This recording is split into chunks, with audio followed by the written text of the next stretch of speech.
Hello everyone. This is Tobi from the Phuket Meditation Center, and you're listening to the Dharana Meditation Podcast. Let's sit together, calm the busy mind, and explore topics concerning character development, meditative training, and deeper self-knowledge.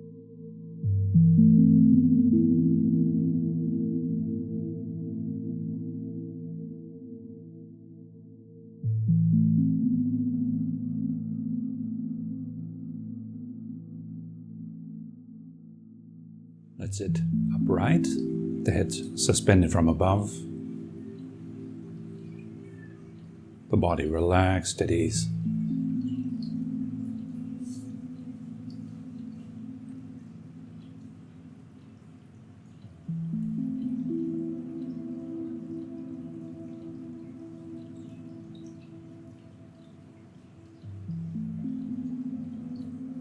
During the practice, you're going to aim to sit as still as possible, not fidgeting around. Instead, allow the body to remain upright, comfortable, relaxed. Only move if you really have to.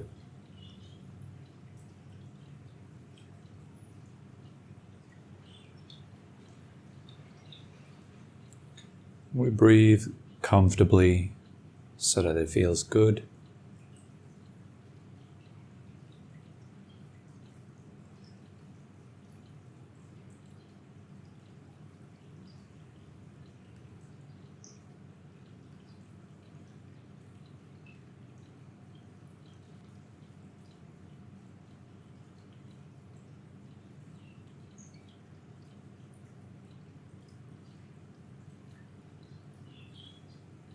Give your body and your mind some space to settle down naturally.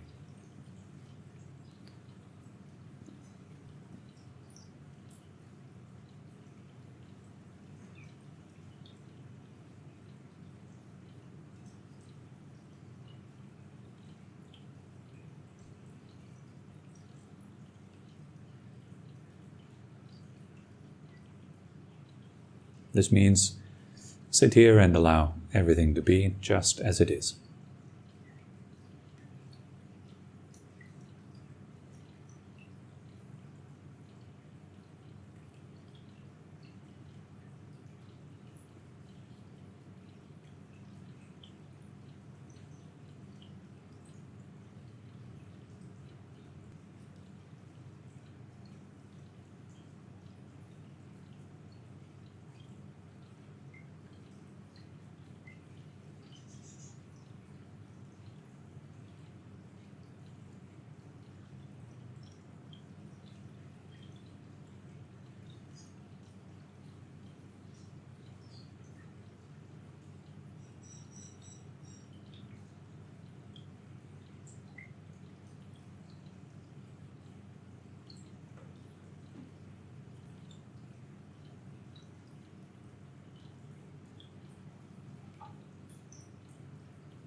Let your consciousness slowly fill the entire body,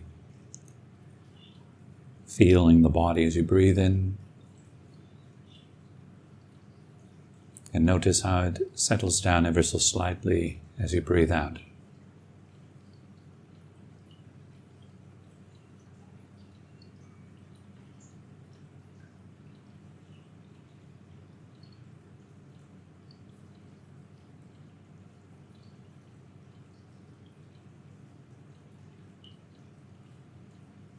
Feel how the various knots, the various points of tension in your body dissolve a little.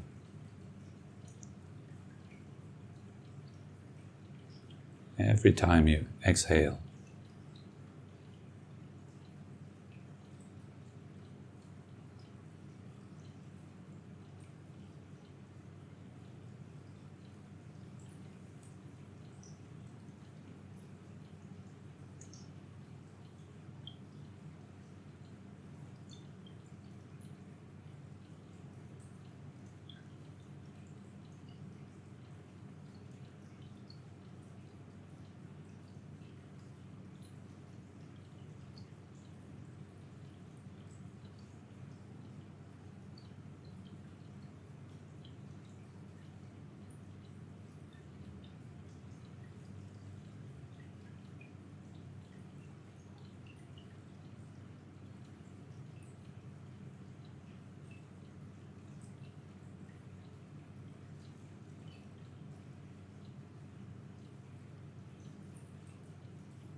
You can think of one breath in and out as one session of meditation.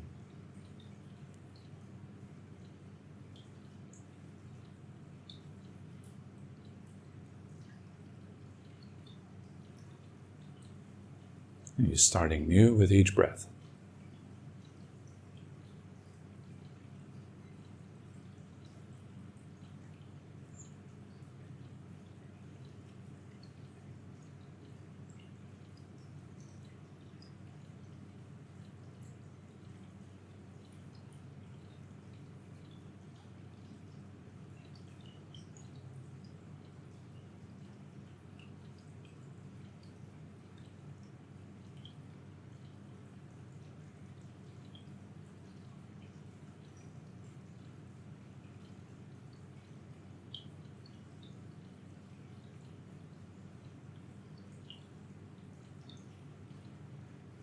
Breathing in, feeling the body. Breathing out, notice it releasing, softening, calming.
It's like each time you breathe out, there is a wave of release, of relaxation, sinking through the entire body, from the crown all the way down into the seat.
It's important to give this process time and to interfere with it as little as possible. Every time when your mind wanders and you notice that, then you come back to another mindful breath. Feeling on the in-breath, softening during the out-breath.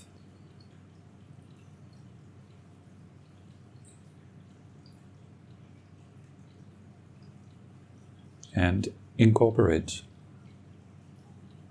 distraction. It's normal for the mind to wander. It does that because there is causes and conditions that make it wander.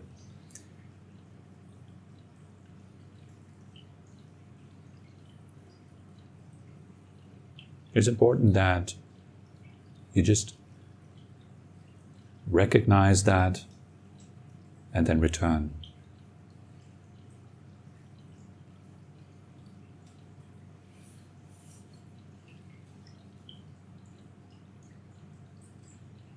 Don't make it about yourself, like, oh, why can't I concentrate?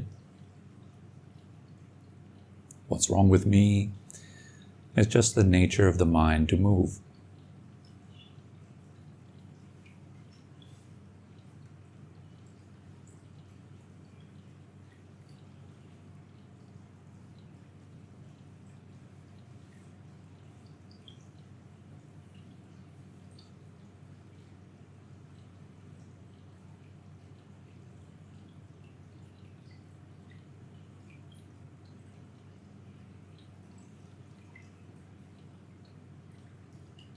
One mindful breath, one good session.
Every time you notice distraction, that's great.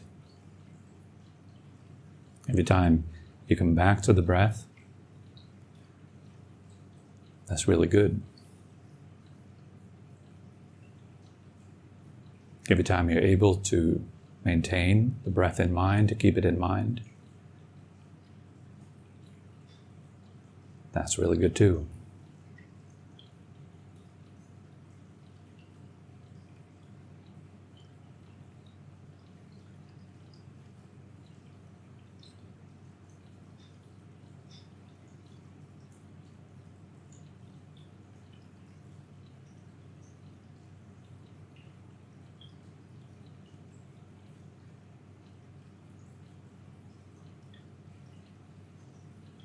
There's absolutely nothing that you need to block out. You don't need to get rid of anything. You just need to return to the breath. You might hear a sound in the background, but you still know whether you're breathing in or out.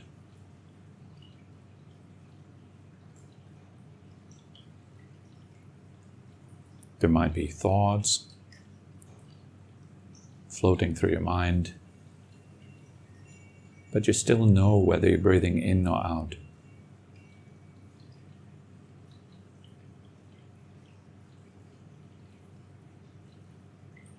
You don't have to get rid of your thoughts.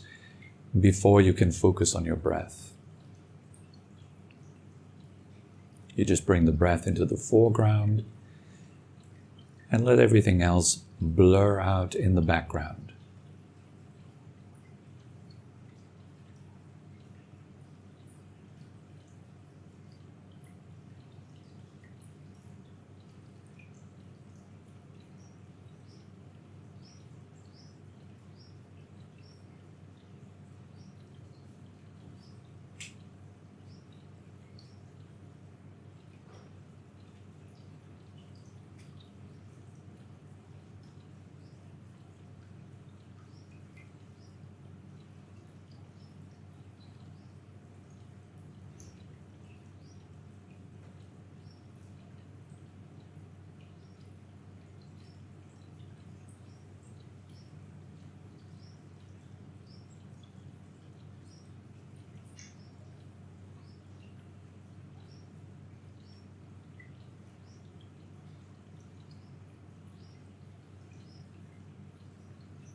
Now, once you are more centered,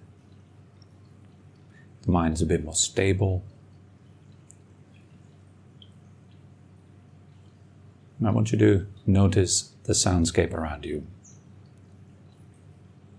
especially how your attention naturally goes from sound to sound. Now hearing the fountain, or the birds, then the aircon, a car passing by,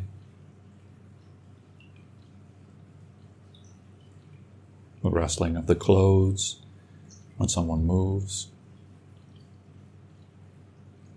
Just notice how your attention moves from one sound to the next.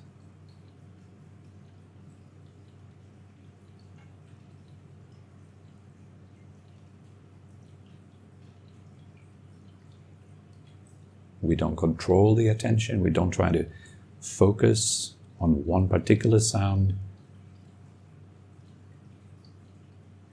Instead, we just observe. What am I hearing right now?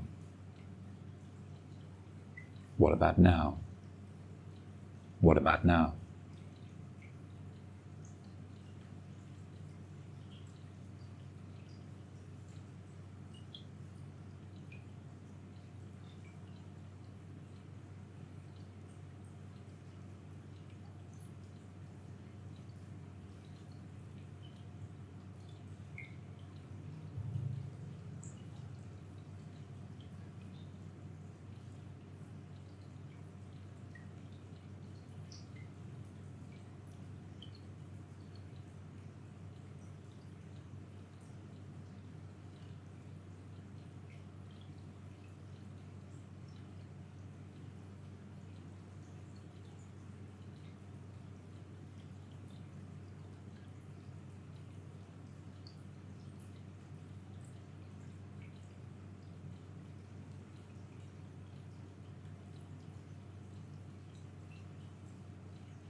Sometimes your attention is a bit more specific. It goes to very particular sounds. Sometimes it'll be a bit more open, aware of the soundscape.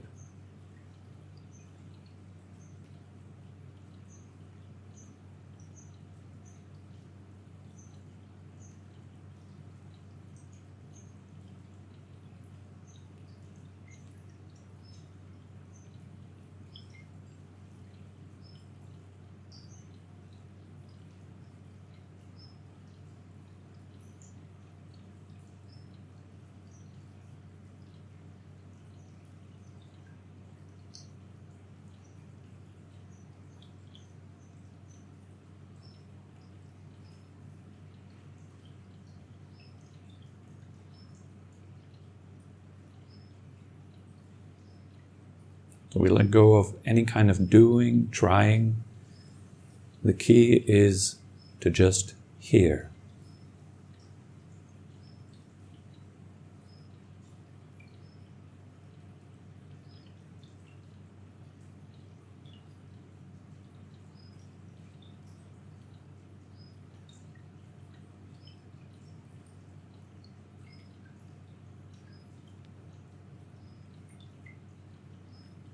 And since hearing already happens by itself, there's no effort you need to make.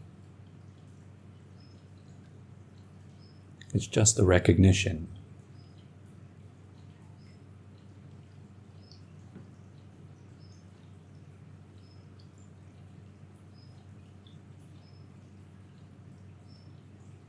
Now hearing this, now hearing that.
Now let's do the same with feeling.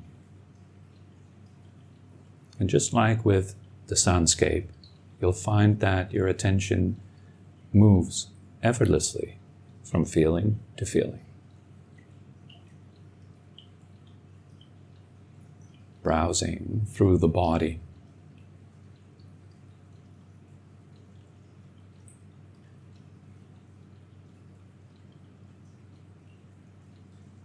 Now feeling your hands or your feet, your head, front side or back side of the body.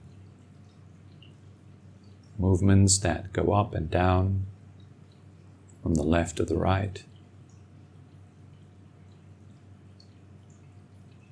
Wobbling, buzzing, pleasant sensations, unpleasant sensations.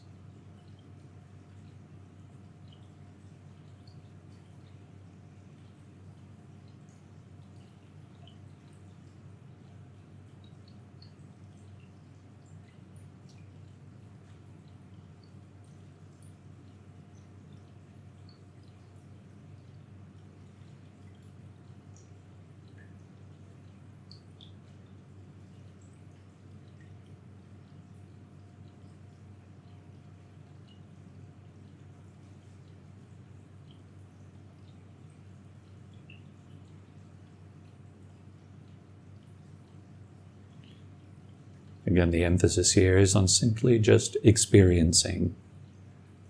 There's nothing to change, control, manipulate.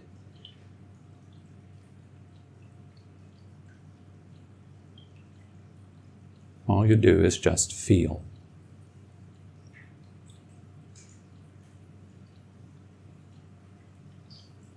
Feeling whatever passes through.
All that is happening is really just a dance of energy or aliveness. Nothing to be afraid of. It is just feeling. Just life.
And just like we have been observing sound and sensations, we now open up to the thoughtscape. Notice how your attention moves from thought to thought, from word to word, image to image, idea to idea, mood to mood, effortlessly, naturally.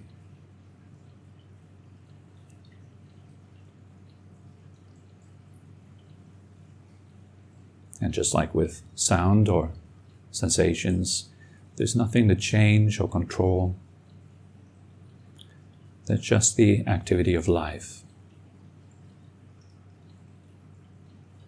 Just brain activity.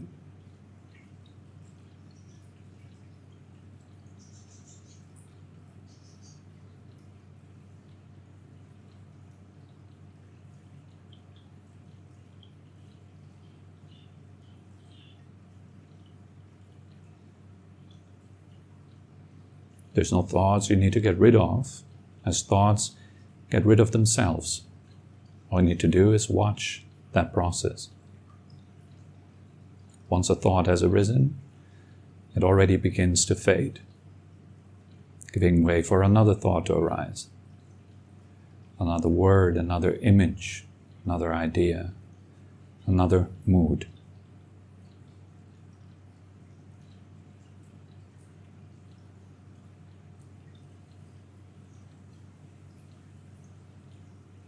Changing just like the sounds, just like the sensations.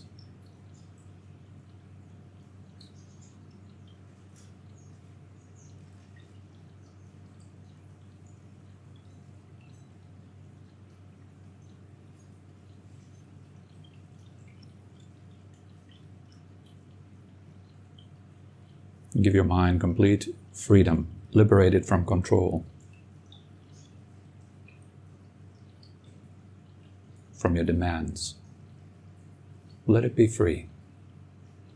Let it express itself in whichever way it wants to, neither following your thoughts nor pushing them away. Just watching as they arise and pass. Just watching.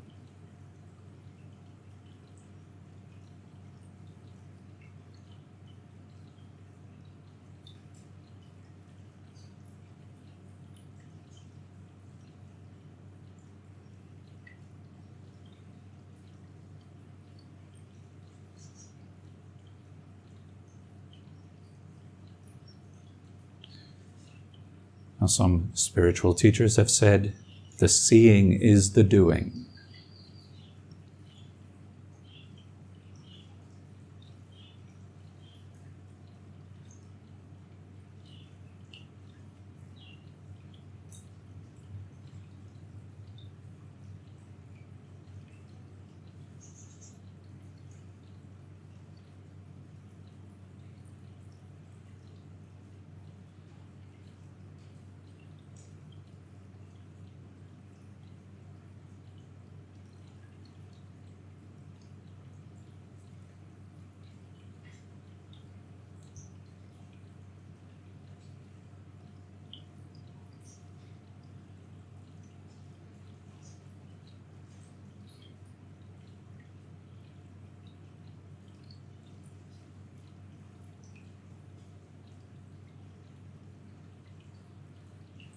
And as an anchor for your mind, for your awareness, you can remain centered in your breathing.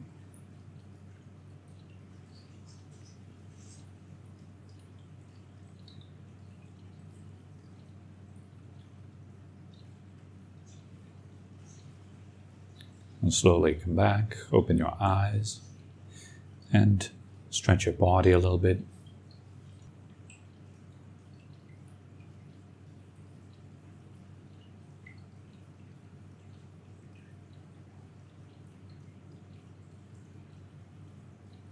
Try to remain aware of your breathing, even as your eyes are open, as you're stretching. Formulate an intention to maintain that through the day.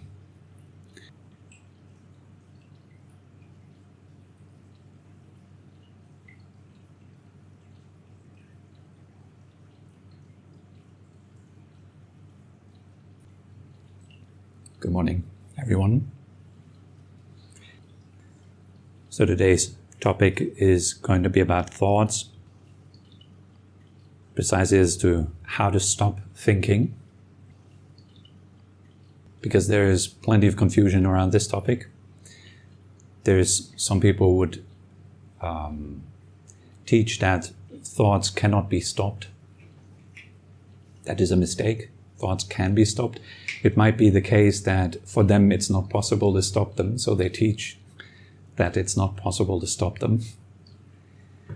However, it is quite possible to stop your thoughts. And how to do that, how to precisely achieve that, requires you to understand what makes your thoughts go. You want to understand what the causes of your thoughts are, so that by abandoning the cause of thinking, thoughts will subside, thoughts will cease. But by maintaining the cause of thinking, thoughts obviously will keep going. The Buddha has been really genius in his approach in teaching things according to causes and conditions and results. So by understanding what the cause of something is, and then by abandoning that cause, the result will be abandoned. Just like if you cut the roots of a tree, the tree will die, and it won't produce any fruits. But if you just keep cutting the branches, they just keep reappearing because the roots haven't been cut. All right? So what is the cause of thinking? The cause of thinking is, on one hand, desire. It is craving, wanting and not wanting, and it is ignorance. These two. Ignorance here meaning it is not knowing the way things actually are. You can think of this as a dreamer that doesn't know that he's dreaming. That would be ignorance. Not knowing the reality of our situation, not knowing the truth. Then we are deluded by appearances. We're following appearances. We're fighting with appearances because we don't understand them. As soon as the dreamer would realize that he's dreaming, with that realization, with that recognition, comes freedom. He's now unbound by appearances. He doesn't have to fight with appearances or pursue them anymore because he realizes each and every phenomenon that appears in the dream is just a dream. So that there's no more conflict between the dreamer and the dream, because both are realized to be the same. Thoughts are not unsimilar to dreaming. In fact, thoughts and dreaming are pretty much the same thing. Just during our waking life, thoughts are overlaid by physical senses. You have sounds, you have sights, and so on. So the thought process, the dreaming process, goes on kind of underneath that. Sometimes it will pull more of your attention into it, then it turns into a literal daydream, right? You lose awareness of your surrounding You get lost in your thoughts to such an extent that you're actually living out the experience that your head is projecting. Like you might remember something awkward that you did 10 years ago, and upon the thought of it, you're cringing because you have no more realization of what is actually true. You're getting so much lost in your thought that you forget that you're just sitting in a room and everything's fine. But you're really going back in your body even to that experience that you've had many years ago. So that is like a typical daydream, right? Sometimes people get so lost in their thought, you need to like shake them to come out of their thoughts. Sometimes we get so concentrated, so absorbed in a book we read or a movie we watch that a loved one that is speaking to you, sitting right next to you, they can't get through to you because you're absorbed in it. That getting absorbed in your thought process, not realizing that what is happening right now is simply just thinking, not seeing that those thoughts are passing through one by another, then you get identified with it. So that's another cause of thinking. It is the identification with thought. How does that feel like? How would you know that you're identified with thought? That's pretty simple. You feel like I am that person that is talking in my head. You wouldn't even question it or formulate it that way, because that would already indicate that you have some degree of awareness. It would be, I am the person that is talking in my head. You can't really say that with a serious face without having realized that the thing that is talking in your head is not actually what you are, but it is merely a process of the brain. Just brain activity. But you don't know that. If you're identified, you don't know it. Like somebody sitting in a car, looking out through the windshield, not seeing the car, but seeing other cars, seeing people, seeing streets, cities. That means identification. You do not see your vehicle anymore. You're driving it. You're seeing through your vehicle. If thought, that's perhaps why people say the train of thought, once you've boarded it, you don't see the train. You look out through its window. You see only like partial elements of the train. You only see the seat you're sitting on, other people that sit in the wagon, but you do not see the train. In order to see the train, you'd have to get out of the train. You have to look from above to see the entire train in its entire length. So that is identification. Identification is basically a side product or byproduct of ignorance, of not knowing, of not being aware of your true situation. If you are ignorant in the sense of not knowing, not seeing, not being aware, then then the tendency to identify with whatever appears is very high. And once you are identified, then you are ruled by the pursuit of happiness. You're trying to attain pleasure. You're trying to get rid of pain. So that's our day-to-day activities. That's all we ever do in this world throughout the entire history of humankind. It's the same thing animals do. Just pursuing something. We're constantly pursuing something in our minds. And of course, the outcome of that is that the body moves, that we talk, that we do things, that we associate with others, etc. But primarily this is driven by the search. The mind is constantly browsing. It's constantly evaluating. And it always has the feeling, because of that it's not here yet. That it needs to get somewhere. Like, okay, I need to get better at meditation. I need to get better at yoga. Then I need to earn more money. I need to find another mate. These kind of things. The mind is concerned with those things because it intrinsically feels that it isn't here yet. It isn't complete yet. Isn't done yet. And because it has this feeling that it isn't done yet, it is continuously searching. It is both the searching, the pursuit of happiness that gives you the feeling that you're not done yet, and it's the feeling that you're not done yet that gives rise to the pursuit of happiness. So they are causal, intercausal. They are conditioning one another, you can say. I'm not done yet, therefore I must search for being done. I must pursue being done. And because I'm in pursuit, the feeling I'm not done yet is strengthened. So you do your meditation session, for example, you sit down, and then you're busy doing something. Immediately you go into doing mode. You're trying to focus on the breath. You're trying to, perhaps if you're new to meditation, you're hoping to get to the end, waiting for the bell. So we're constantly in this kind of hope and fear state. We're hopeful for happiness, we're fearful of suffering. All of us. Constantly. Because we are fundamentally ignorant, we don't know the way things really are, then we identify, and based upon identification we begin to crave. And craving then causes a perception of time. Time is a result of craving. If you have no wishes, in those rare moments when you have no wishes, time becomes utterly irrelevant. You have no regard for time. You're not looking at your watch. You're only looking at your watch when you're not here yet, not done yet. But if you feel a sense of being done, in those rare occasions, you do not look at your watch.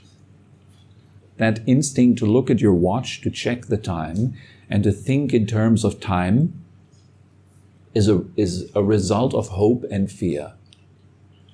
Fearing that you won't be completed, or hoping that you will be completed. Then, in order to accomplish that, you need time, right? You have a space between you and achieving your goal. That is called time. If you've already achieved your goal, time is useless.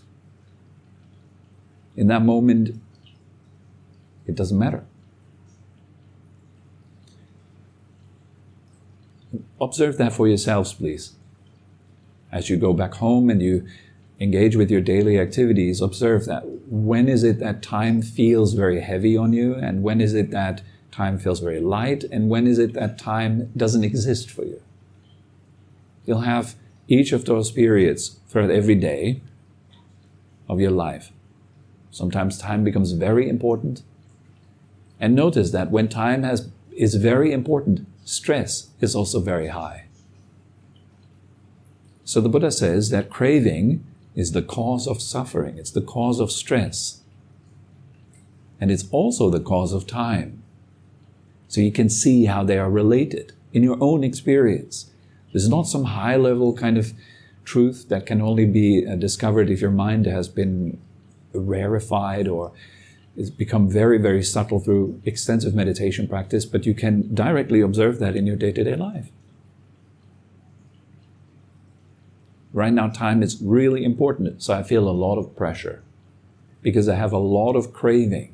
I have a lot of suffering in that moment. And when time is very light, meaning it doesn't matter that much, then the stress levels are very low. If time is irrelevant, that indicates that in this moment you experience very little stress. Now, how does that relate to stopping our thoughts? Thoughts are time-based.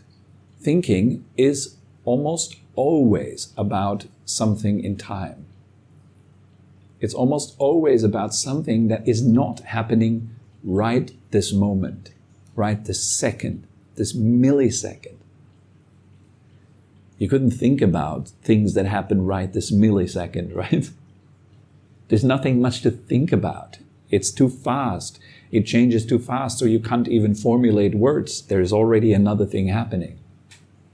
The momentariness of presence, of experience that is concerned with what is going on right now. You cannot formulate words because the changes that are going on, that are perceived in this moment, are just too fast for words. Words then indicate, if you're talking to yourself in your own head, they indicate that you're not present. You're talking to yourself about things that perhaps have just happened a second ago. But you're talking about those things indicates that you're stuck with what has just happened a second ago. Even though it's already finished, you're talking about it indicates that you're still stuck with it. I always ask this question. So where is your attention right now?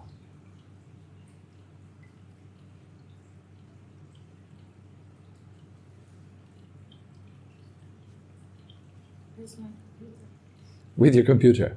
Where's your attention right now? In words. Okay, good answer.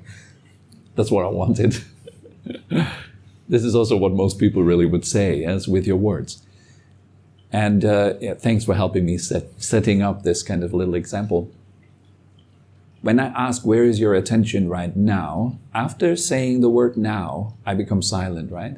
I don't talk anymore. Where's your attention right now? If then your answer is with your words, that indicates that you're slightly in the past. Your mind's like delayed 10 seconds ago. It is still with the words.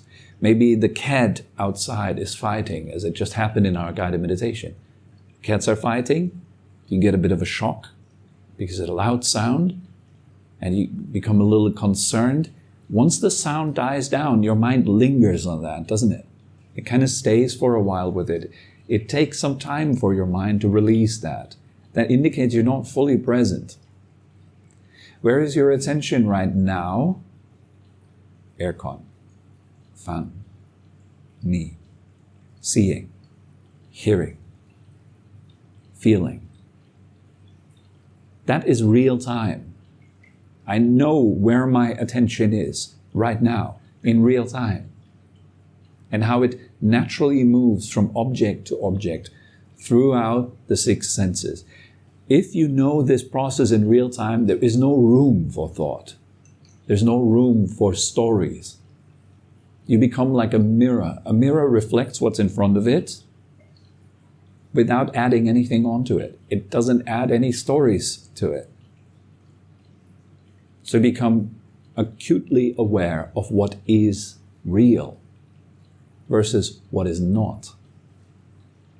Then you begin to see that there's a discrepancy between the world of thoughts and reality. They never align. Thoughts are always a type of fantasy, a dream. And because we don't making any effort to look through it, then we stay stuck in that world of thought, and we sacrifice the experience of life, of truth, of reality. That conflict with truth, with reality, that is another major cause of suffering. It causes friction. Your body is here, your mind's there. That friction costs you energy to maintain it, because basically your mind has to create a simulation of something that's not here, while at the same time your body is being here.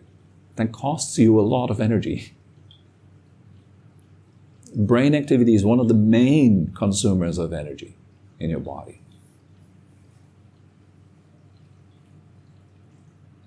And if you have less energy available, you become less efficient at doing the things that are right in front of you, dealing with what is right in front of you.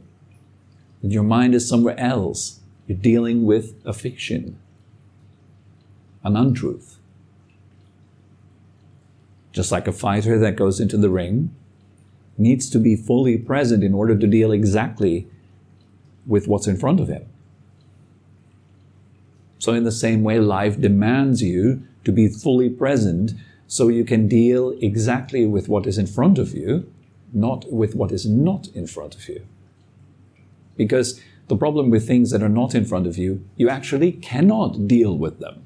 Hence they give rise to a whole lot of anxiety, because you just try to deal with something that you cannot deal with. No wonder we're stressed. No wonder we can't sleep. We have anxiety and so on, because the mind is dealing with things that you cannot actually deal with.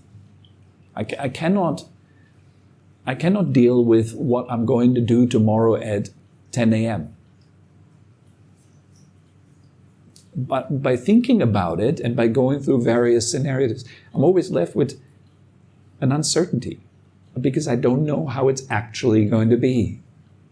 I don't know that. I don't know how I will actually be 10 a.m. tomorrow morning. So it's a waste of time. But there is a practical application for future thoughts, if you will. And it's just practical stuff. Tomorrow at 10 a.m., I intend to have breakfast at this and that place, with this and that person. Done. That's it. That's as far as it goes. It's just formulating an intention for the future. That's fine.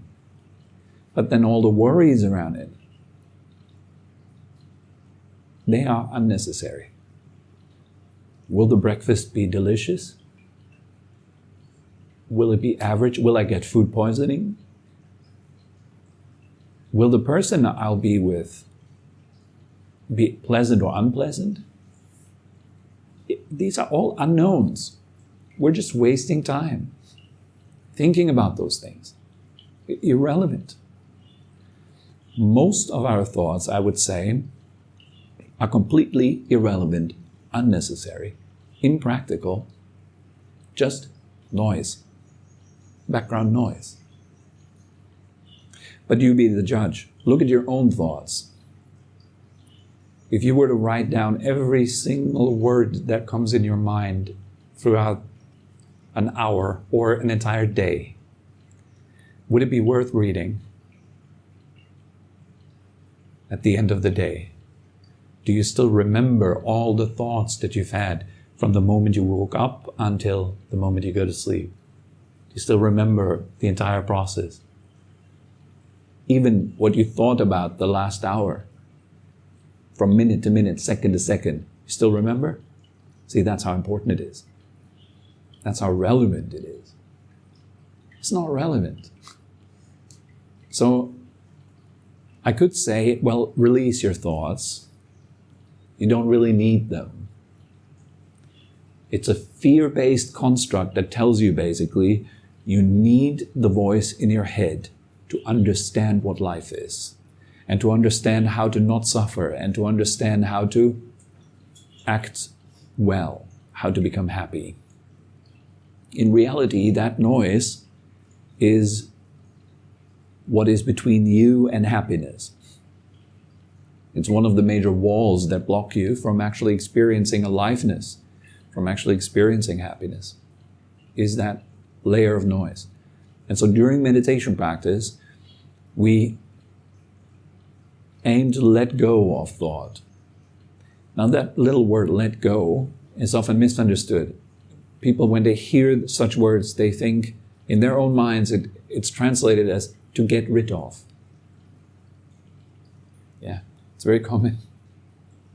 Say, let go of your thoughts. And you hear, I need to get rid of my thoughts. And then you sit down with that wrong view and you try to meditate and you're trying to get rid of your thought, when the instruction was to let go of your thoughts.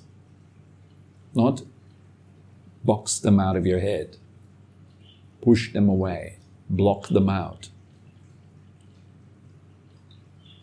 So what is it to let go? It is perhaps a better word to say, leave it be.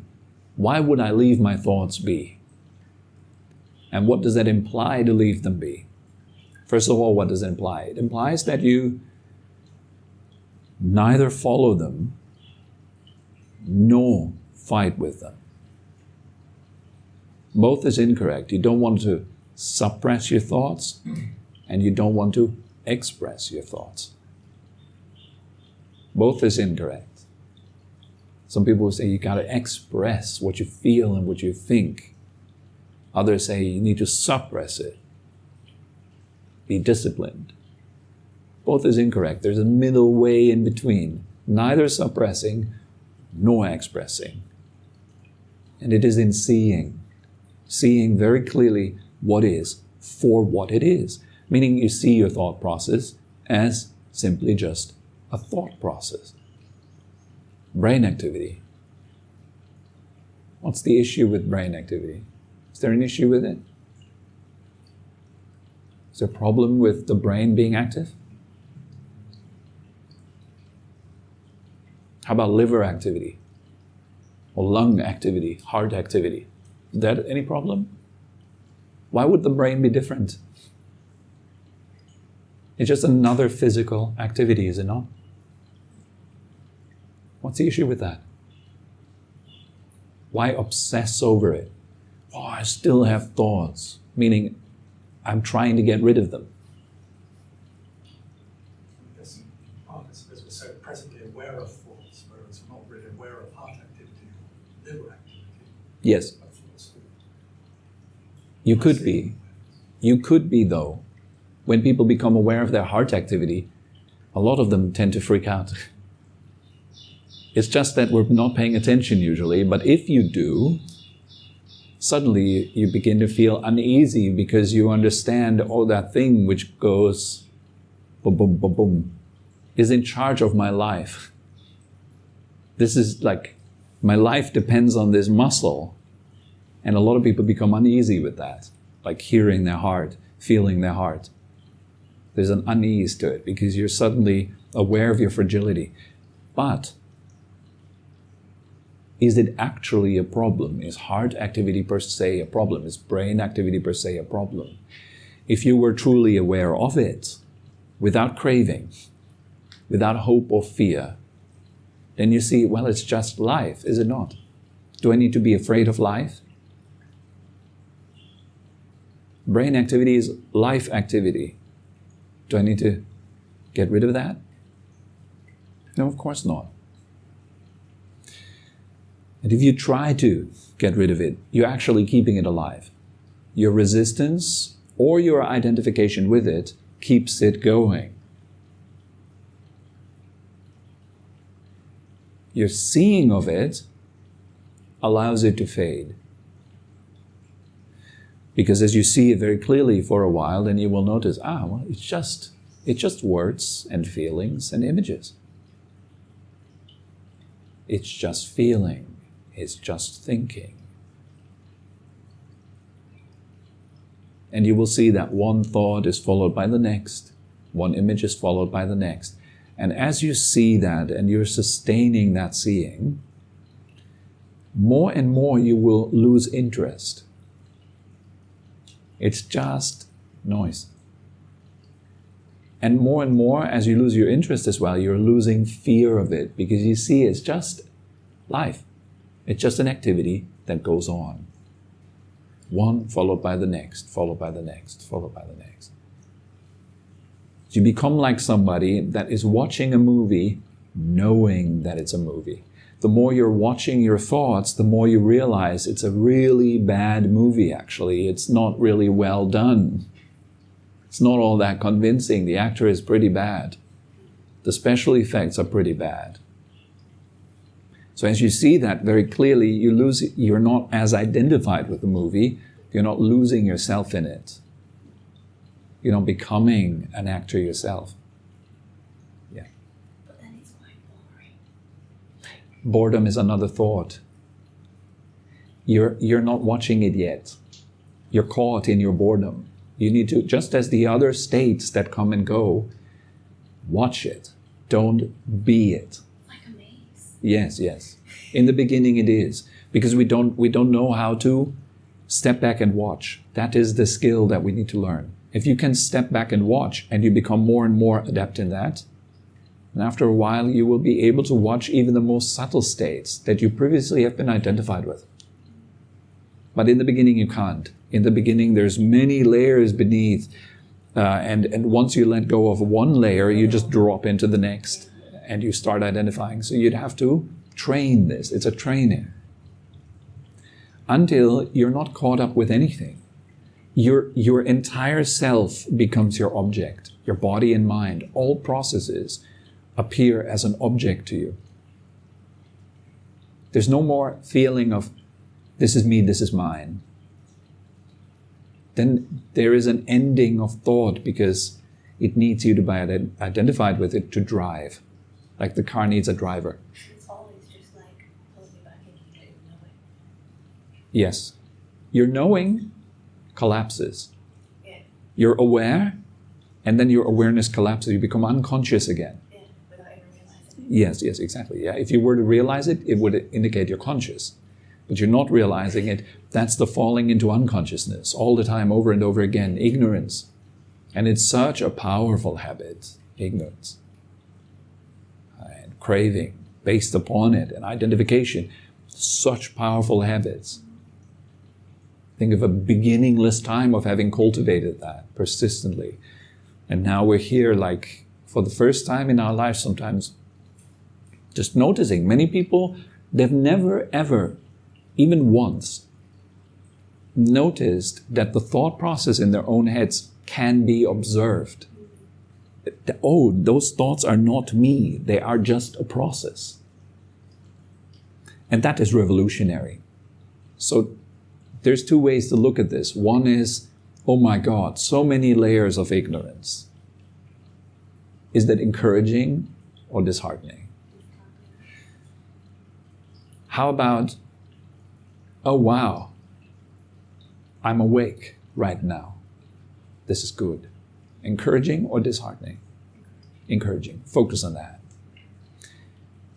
Encourage yourself. You don't encourage yourself by going, well, it's so much work, might as well not do it. It's too much, it's too hard. It's true, it's a lot. But such thoughts, they're like the devil speaking to you. They're whispering into your ear, you see how much that is? You can never do that, it's way too much.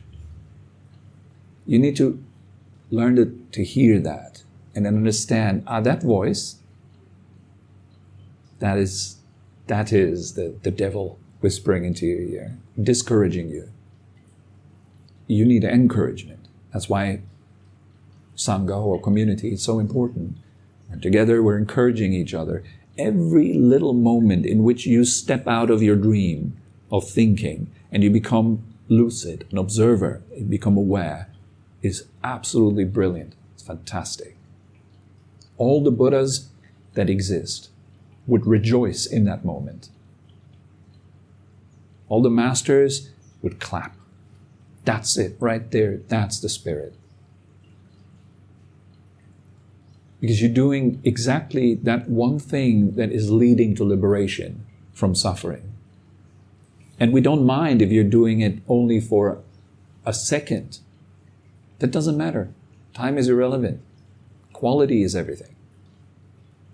So pursue that quality of waking up and then looking very clearly at what really goes on, understanding it for what it is. Just thinking. Impermanent. Unsatisfying. If you were to pursue it, it's just endless. And so you drop it. You have no more interest in it. It's not me, it's not mine.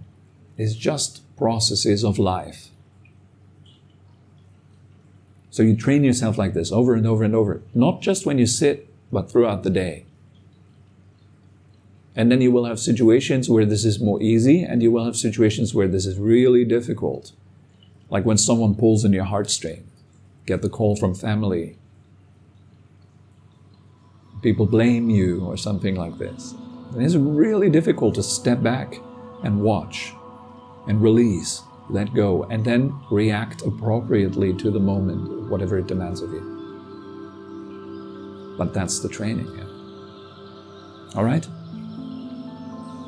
I guess that's enough for today. We hope you enjoyed this episode and had a meaningful time. For more information and upcoming events, head over to our website at phuket-meditation.com. Thank you very much for listening and have a wonderful day.